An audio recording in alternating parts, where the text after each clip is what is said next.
মহাভারতে দ্রৌপদী সত্যি এই 5 ভাগে ভাগ হয়ে যাওয়াটা মেনে নিতে পেরেছিল কি? পঞ্চপাণ্ডবদের কাকে কেমন চোখে দেখত সে? পঞ্চপাণ্ডব কিভাবে দ্রৌপদীর বুকের ভেতর লুকিয়ে রাখা ব্যথাটা অনুভব করতে পারল? আসুন, নিত্যানন্দ জনবাণী কমিউনিটি রেডিওর ভক্তিসুধা অনুষ্ঠানের দ্বিতীয় পর্বে আজকে দ্রৌপদীর এই গল্পে আমরা এই প্রশ্নের উত্তর খুঁজি। শুরু হচ্ছে ভক্তিসুধা। উপস্থাপনায় রিয়া প্রামাণিক।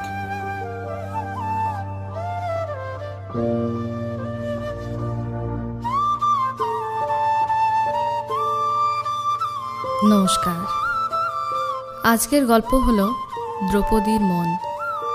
অনেক যুগ পুরানো কাহিনী। দাপর যুগের সময় ঘন জঙ্গলের ভেতর একটা ঘন সবুজ পাতায় ভরা বিরাট জাম গাছ। সেই গাছটিতে একটি মাত্র ফল ধরেছিল। বৃক্ষের নিচে দাঁড়িয়েছিল একটি শ্যামলা বরণ কন্যা, যার নয়ন যুগল পদ্মের ন্যায় বেশ টানা, অক্ষিগোলক চন্দ্রমার মতো উজ্জ্বল। কখনো মুখখানি তেজপূর্ণবতী, আবার কখনো গভীর নদীর মতো শান্ত। সে পাঞ্চাল নরেশের কন্যা পাঞ্চালী ছিল। যজ্ঞকুণ্ড থেকে যার জন্ম, যে ভগবান শ্রীকৃষ্ণের প্রিয় সখী, একজন বিশেষ সখী কৃষ্ণা ছিল। সে 5 পাণ্ডবের মধ্যে ভাগ করে দেওয়া দ্রৌপদী ছিল। হস্তিনাপুরে কৌরবরা যখন পাণ্ডবদিকে পাশা খেলার ছলনা করে হারিয়ে দিয়েছিল, তখন তাকে 12 বছরের বনবাস আর 1 বছরের অজ্ঞাতবাস কাটাতে হয়েছিল। পাণ্ডবদের এই হেরে যাওয়ার ফল দ্রৌপদীকেও ভোগ করতে হয়েছিল। তাদের স্ত্রী যে ছিল, জন্ম থেকে কিছু না করেও তার অপরাধের শাস্তি পাওয়া যেন তার ভাগ্যের সাথী হয়ে রয়েছিল। বিরাট নরেশের রাজ্যে লুকিয়ে 13তম অজ্ঞাতবাস ভোগ করছিল পাণ্ডবরা। যুধিষ্ঠির কঙ্ক নামক ব্রাহ্মণ হয়ে রাজার রাজসভায় দ্যুত ক্রীড়া খেলত। ভীম বল্লভ নামে রন্ধনশালায় রাঁধুনি হয়েছিলেন। অর্জুন স্ত্রী রূপ হয়ে পরিণত হয়ে বৃহন্নলা হন আর রাজকন্যাকে নৃত্যের শিক্ষা দিতে থাকেন। নকুল আর সহদেব ঘোড়া আর গায়ে সেবা করতে থাকেন। দ্রৌপদী শৈরেন্দ্রী হয়ে রানীর সাজসজ্জার কাজে নিয়োজিত হয়েছিলেন। খুবই কষ্টের দিন ছিল তাদের জীবনে। দ্রৌপদীর পক্ষে তো যেন কাটা বিছানো রাস্তার উপর দিয়ে চলার মতো দিন ছিল। যখন সময় পেত রাজমহল থেকে বাইরে বেরিয়ে আসতো আর ঘন জঙ্গলের মধ্যে এদিক ওদিক ঘুরে বেড়াতো। মনের মধ্যে তার প্রিয় সখা কৃষ্ণকে নিরন্তর ধ্যান করত। বনের পাখিদের গান শুনত, ফুল ফলের খোঁজ করত। এই সবের মধ্যে থেকে সে নিজের দুঃখকে লাঘব করার চেষ্টা করত। একদিন ওইভাবে ঘোরাঘুরি করতে করতে সে ওই জাম গাছটির মধ্যে থাকা একটি ফলের দিকে দৃষ্টিপাত করল। সেটিকে তার পাড়তে মন হলো। বহু বছর পর তার ভেতরকার একটা চঞ্চল মনাভাব মেয়ের জাগৃত হলো। সে কতকগুলি পাথর জোগাড় করলো আর সেই ফলটির দিকে নিক্ষেপ করতে লাগলো। 1টা পাথর, 2টো পাথর, 3টে, এরকমভাবে বেশ কয়েকবার সে চেষ্টা করলো, কিন্তু একটাও নিশানা লাগাতে পারল না। অবশেষে পাশেই পড়ে থাকা একটা লম্বা ডাল নিল আর জোরে ফলটির দিকে আঘাত করলো। ফলটি নিচে পড়ে গেল। সে নিজের আঁচল দিয়ে ফলটি মুছে ঠিক মুখেই নিতে যাচ্ছিল, অমনি ভগবান শ্রীকৃষ্ণ প্রকট হয়ে তার হাতটি ধরল। চঞ্চলমনা দ্রৌপদীর সামনে শ্রীকৃষ্ণকে দেখে আশ্চর্যচকিত হয়ে গেল। তার শান্ত হাসিখুশি চেহারাটাকে দেখে স্থির দৃষ্টিতে দেখতে লাগলো। সময়ের চক্র যেন সেখানেই থমকে দাঁড়িয়ে গেল। তখনই কৃষ্ণ তাকে মৃদুতার সহিত ডাকল, কৃষ্ণা, কোথায় হারিয়ে গেলে? নিজের সবচেয়ে কাছের বন্ধুকে দেখে তুমি কি খুশি হলে না? কৃষ্ণের মুখে দিয়ে নিজের নামের কৃষ্ণা সম্বোধন শুনে দ্রৌপদী যেন কোনো সম্মোহন থেকে বাইরে চলে এলো। কিছুই বলতে পারল না, শুধু মৃদু হেসে দিল। ছোটবেলা থেকে দ্রৌপদী কৃষ্ণের অনেক কাছের ছিল। শ্রীকৃষ্ণ তার ছেলেবেলার বন্ধু ছিল। দ্রৌপদী নিজের মনের সব কথা শ্রীকৃষ্ণের কাছে বলতো। এমনকি শ্রীকৃষ্ণের প্রতি তার গভীর প্রেম কখনো লুকিয়ে রাখেনি। যদি দ্রৌপদীর জন্ম কোনো বিশেষ উদ্দেশ্যের জন্য না হতো, তাহলে দ্রৌপদী শ্রীকৃষ্ণ প্রিয়া হতো। কিন্তু যজ্ঞকুণ্ড থেকে উৎপত্তি এই যাজ্ঞসানীর জন্ম তো কৌরবদের বিনাশের জন্যই হয়েছিল। আর এই পুরো নাটকের পটকথা তো ইতিপূর্বে লিপিবদ্ধ হয়েই গিয়েছিল। কৃষ্ণ দ্রৌপদীর হাত থেকে জাম্বু ফলটি নিজের হাতে নিয়ে নিল, আর ওই লাল গোলাপি সুন্দর রসালো ফলটিকে দেখে প্রভুর হাসি মুখটা গভীর হয়ে গেল, যেন উনি কোনো বিষয়ে চিন্তা করছিলেন। দ্রৌপদী ভগবান শ্রীকৃষ্ণের মুখখানি দেখে ঘাবড়ে গেল আর প্রশ্ন করল, কি হয়েছে কৃষ্ণ? আমার আবার কিছু ভুল হয়ে গেল কি? হ্যাঁ কৃষ্ণা, এই এত বড় গাছের একমাত্র ফলটিকে পাড়াটাই তোমার ভুল হয়েছে। দ্রৌপদী আবার প্রত্যুত্তর করল, জঙ্গলের মধ্যে গাছের এই ফলটিকে পাড়া এ কী রকম ভুল? এতে কি অপরাধ কৃষ্ণ? আমার প্রত্যেকটা কাজের, আমার প্রত্যেকটা কথার, আমার প্রত্যেকটা নির্ণয়ের ভুল ধরে ফেলা কি কোনো প্রথা আছে এই বংশের? কৃষ্ণ তো অন্তর্যামী, দ্রৌপদীর মনের অবস্থাও সবই বুঝতেন, কিন্তু যা পূর্বেই লেখা হয়ে গিয়েছিল সেটাও তো বদলাতে পারা যাবে না। বিধির বিধান যে ভগবানও বদলাতে পারে না। আসলে শ্রীকৃষ্ণ তার প্রিয় সখী দ্রৌপদীকে বোঝাতে চেয়েছিলেন যে যে ফলটিকে সে গাছ থেকে পেড়ে নিয়েছে সেটি আসলে ঋষি অমিত্রের ভাগের ছিল।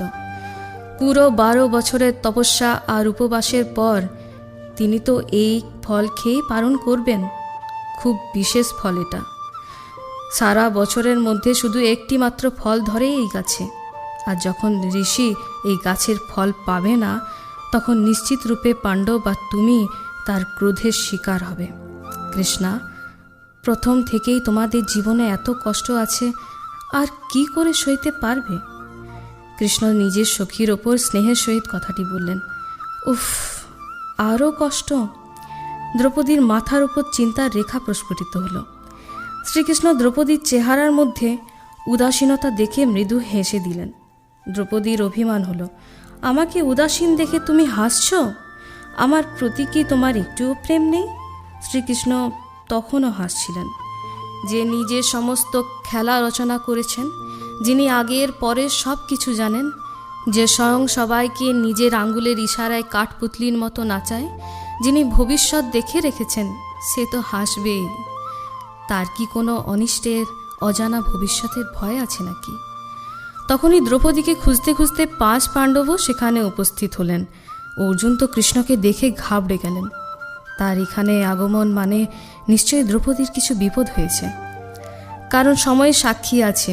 দ্রৌপদী জীবনে যতবার বিপদে পড়েছে সে ততবার তার প্রিয় সখা কৃষ্ণকেই ধ্যান করেছেন। আর শ্রীকৃষ্ণ কোনোদিন তার প্রিয় সখীর ডাকে আসতে দেরি করেননি। তাকে বিপদ থেকে উদ্ধার করতে তিনি সর্বদা ঠিক সময়ে হাজির হয়েছেন। কৃষ্ণ পাণ্ডবদিগকে জামুল ফলের ব্যাপারে সব ঘটনাই বললেন। ঋষি অমিত্রের কথা শোনালেন। শুনে সবার চেহারাতে ভয় আর চিন্তা ঘিরে গেল। তখনই শ্রীকৃষ্ণ প্রিয় বন্ধু অর্জুনের কাঁধে হাত রাখলেন আর স্বস্তি দিলেন। চিন্তা করো না পার্থ, এই পৃথিবীতে সমস্ত সংকটের প্রতিকারও কোথাও না কোথাও ঠিক আছে। আর বিশ্বাস রাখো, এই ধ্রুপদ কন্যা তোমাদের বিপদের কারণ কখনোই হবে না। অর্জুনও হেসে দিলেন। কৃষ্ণের প্রতিটা কথার উপর তার পুরো ভরসা ছিল। এই সমস্ত কথাবার্তা হতে হতে ভীম যেন কিছু অন্যমনস্কা ছিলেন, আর হঠাৎ বলে উঠলেন, আমরা সবাই মিলে ঋষিকে খুঁজে ফলটা দিয়ে দিলে হয় না? তুমি এমন কি করে বললে মেজদা? ঋষি তো এখন তপস্যায় লীন হয়ে আছেন। ওনাকে খোঁজ করে তপস্যা ভঙ্গ করে আবার অপরাধের বোঝা নিবে? বাসুদেব কৃষ্ণ তাকে বোঝালেন, তোমরা চিন্তা করো না, এই সমস্যার একটাই উপায় আছে, আর সেটা হলো এই ফলটিকে গাছের সঠিক জায়গায় পুনরায় প্রতিষ্ঠান করে দেওয়া। শ্রীহরির কথা শুনে পাণ্ডবদের মাথায় যেন একটা চাপ সৃষ্টি হলো। দ্রৌপদীও হতাশ হয়ে মাথায় হাত দিয়ে গাছের নিচে বসে পড়ল। কমলনায়ন তা দেখে মৃদু হাসলেন।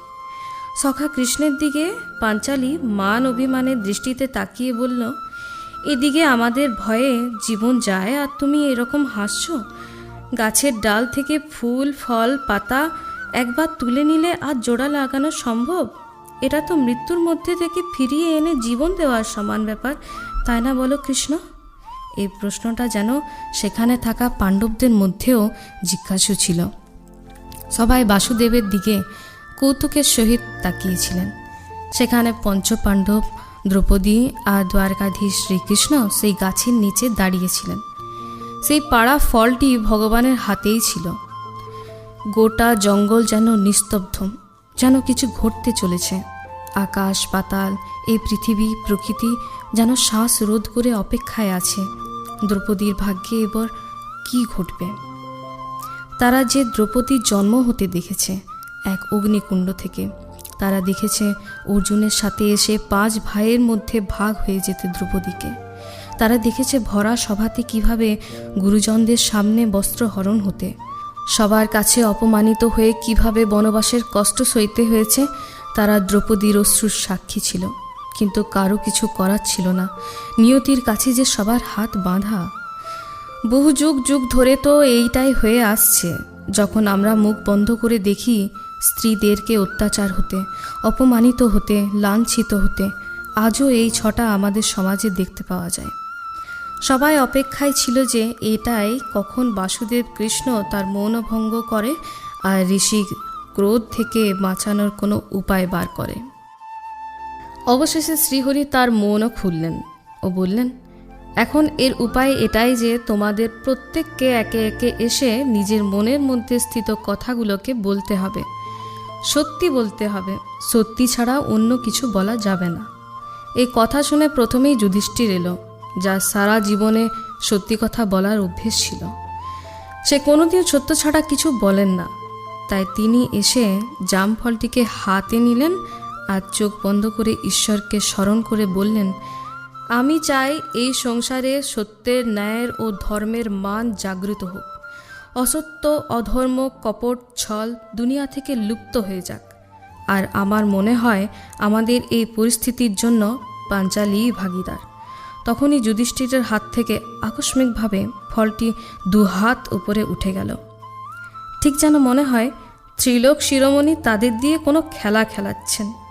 তারপরে এলো পবনপুত্র ভীম। ভীম ওই জাম্বু ফলটিকে হাতে নিয়ে বেশ কিছুক্ষণ গলা ঝেড়ে নিলেন। আসলে কি ছিল এমন ভীমের মধ্যে? ভীম ফলটিকে নিল ও বলল, আমার তো মনে হচ্ছে আমি এখনই গিয়ে দুর্যোধনকে বধ করে ফেলি। ওর মতো নীচ কাপুরুষকে বেঁচে থাকার কোনো অধিকার নেই। যে পরস্ত্রীর দিকে খারাপ নজরে দেখে তার বুক ফাটিয়ে রক্ত বার করে দেওয়াই উচিত। বলতে বলতে ভীমের চোখ মুখ রক্তবর্ণ হয়ে গেল। তারপর সে নিজেকে সামলে নিল আর বলল, হ্যাঁ, মানছি যে আমাদের এখন পরীক্ষা করতে হচ্ছে, কষ্ট দুঃখ ভোগ করতে হচ্ছে, আমাদের বনে বাস করতে হচ্ছে। বলতে না বলতে ফলটি আবার 2 হাত উপরে উঠে যায়। কিন্তু একবার সবার নজর দ্রৌপদীর দিকে পড়ে যায়। ওইখানেই গাছের নিচে মাথায় হাত দিয়ে বসেছিল সে। জানি না তার এরকম আপনদের কাঠগোড়ায় দাঁড়িয়ে কেন দোষারোপ পেতে হচ্ছে, কেন কেউ দ্রৌপদীর পক্ষ নিচ্ছে না। এবার অর্জুন এগিয়ে এলো। অর্জুন একবার উপরের ফলটির দিকে দৃষ্টিপাত করল, একবার প্রিয়তমা দ্রৌপদীর দিকে। স্ত্রীকে দেখে তার মনে কোমল ভাব প্রকাশিত হলো। প্রতিষ্ঠা আর প্রসিদ্ধি আমার জীবনে এক বিশেষ মায়নে রাখে, আর যেটা আমি কর্ণের জন্য হারিয়ে ফেলেছি। আমি যতদিন না কর্ণকে বধ করছি ততদিন আমি শান্তিতে থাকব না। অমনি ফলটি আবার 2 হাত উপরে উঠে গেল। 3 কুন্তী পুত্রের পর এবার এলো 2 মাদ্রীপুত্রের, নকুল আর সহদেব। নকুল ফলটিকে হাতে নিয়ে বলল, কোনো বড় কুলে জন্ম নিয়ে ধনবান আর রূপবান হলেই মানুষ সুখী হতে পারে না, বরং তার সন্তুষ্টি তখন হয় যখন সে নিজের বানানো পথে অগ্রসর হয়ে লক্ষ্যে পৌঁছায়। দেখতে দেখতে জাম্বু ফলটি আরও 2 হাত উপরে উঠে গেল। এরপর সব থেকে কনিষ্ঠ ভ্রাতা সহদেব এলো। শ্রীকৃষ্ণ সহদেবকে বেশ স্নেহ করতেন। তাকে দেখে সে স্নেহের সহিত হাসল। সহদেব এসে বলে, সত্য হলো আমার মা আর বুদ্ধি হলো আমার পিতা, সৎকর্ম আমার বন্ধু বান্ধব, আর আমার মনে যে সবার জন্য প্রেম আছে সে হলো আমার মিত্র, আমার শান্ত মন, আমার সহভাগিনী অর্থাৎ আমার স্ত্রী। আর সংসার থেকে হিংসা, কপট, ছল হাঁটানোর জন্য যে ভাব, তা হলো আমার সন্তানের সমান। আমি এটাকেই মানি আমার আপনজন, আমার পরিবার। এই বলার পরে ফলটি আবার 2 হাত উঠে গেল। এবার পালা দ্রৌপদীর। পঞ্চপাণ্ডবের সাথে বাসুদেব, কৃষ্ণ সবাই দেখছিলেন দ্রৌপদীর দিকে। দ্রৌপদীর মন কাঁপছিল, কত কিছুই না ভাবনাতে আসছিল তার। সে জানত যে তার মনের ভেদ সত্যের সাথে খুলে গেলে এই জাম্বু ফল গাছটিতে লেগে তো যাবে, কিন্তু এটা কি এতটাই সহজ ছিল দ্রৌপদীর পক্ষে? দুনিয়াতে সত্যি বলার মতো কঠিন কাজ কি কখনো হয়েছে? দ্রৌপদী এটাও জানতো যে সে যদি সত্যি না বলে তাহলে এই জাম্বু ফল হাওয়াতেই রয়ে যাবে, আর ঋষি অমিত্রের রাগের প্রকোপের ভাগ তাদেরকে ভোগ করতে হবে। কিন্তু সে যদি সত্যি বলে তো? প্রাচীনকাল থেকে স্ত্রীদের এই রকম কঠিন পরীক্ষার মধ্যে কাটিয়ে আসতে হয়েছে, কিন্তু দ্রৌপদীর সামনে আর কোনো রাস্তাও তো নেই। শ্রী মাধব এক দৃষ্টিতে দ্রৌপদীকে দেখছিলেন। সে তো পড়তে পারত তার মন, জানত তার মনের সব রহস্য। দ্রৌপদী আস্তে করে তার পায়ের কদম বাড়িয়ে এলো।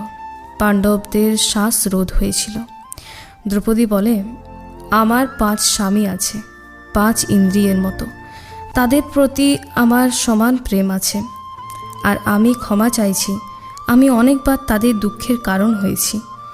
ভালো বংশে জন্ম নিয়েও, ভালো কিছু শিক্ষা নিয়েও আমি অনেক সময় আবেশে কোনো কিছু চিন্তাভাবনা না করেই নিজে অগ্রসর হয়ে গেছি। আমি সবার কাছে ক্ষমা প্রার্থী। পুরো জঙ্গল চুপচাপ ছিল, খুব শান্ত, স্থির ছিল। আর অমনি স্থির ছিল ওই জাম্বু ফলটি, ওপরে আর উঠল না। দ্রৌপদী ঘাবড়ে গিয়ে বাসুদেবকে দেখল। বাসুদেব আবার হাসলেন ও বললেন, সত্যি বলো কৃষ্ণা, শুধু সত্যি, খুলে দাও মনের দ্বিধা। দ্রৌপদীর চোখ বন্ধ করে নিল, যেন তার সামনে কোনো কিছুই নেই। হয়তো এরকমভাবেই সহজ হয় সত্যি বলা। সে বলে, কৃষ্ণ, তুমি তো জানো আমি নিজেকে 5 ভাগে ভাগ হওয়াটা কখনোই মেনে নিতে পারিনি। এই 5 ভাগে ভাগের জন্য আমাকে না জানি কতবার অগ্নি পরীক্ষা দিতে হয়েছে। আমার এই কথাটা বারবার মনে হয়, ভালো হতো যদি আমাকে স্বয়ম্বর সভায় কর্ণ জিততে পারত। পঞ্চপাণ্ডবের যা যা গুণ আছে তা একত্রে একা কর্ণের মধ্যে ছিল। সে সব থেকে শ্রেষ্ঠ ছিল। দ্রৌপদীর গলা শুকিয়ে এলো। সে বলল, আমি শিবের কাছে বর চেয়েছিলাম 5 গুণ সম্পন্ন ব্যক্তিকে পতিরূপে পাবার, কিন্তু সেই পঞ্চগুণ পঞ্চরূপে পঞ্চভাগে বিভাজিত হয়ে আলাদা আলাদাভাবে পতিরূপে পেয়েছি। সেই বরদান যেন আমার জীবনে অভিশাপ হয়ে গেছে, যার জন্য সমাজ আমাকে নিন্দা করে। কিন্তু আমি তো নির্দোষী কৃষ্ণ। দ্রৌপদীর এই ভাব খণ্ডন হতেই সেই জাম্বু ফল সোজা পত্রপল্লবের মধ্যে গিয়ে পুনরায় পুনঃস্থাপন হয়ে গেল। পাঞ্চালীর এই উদাসীনতা দেখে পঞ্চপাণ্ডবের চোখ অশ্রুতে ভিজে গেল। আজ তারা প্রত্যেকে নিজের স্ত্রীর ভেতর লুকিয়ে থাকা ব্যথাটা অনুভব করতে পারল। ডালে বসা বনের পাখিগুলো আবার আকাশে উঠে গেল, কিন্তু কিছুক্ষণ পর গোটা জঙ্গল শান্ত হয়ে গেল, আর সবার মনটাও। আজকের গল্প এই পর্যন্তই। আশা করি আপনাদের গল্পটি ভালো লাগবে। নমস্কার।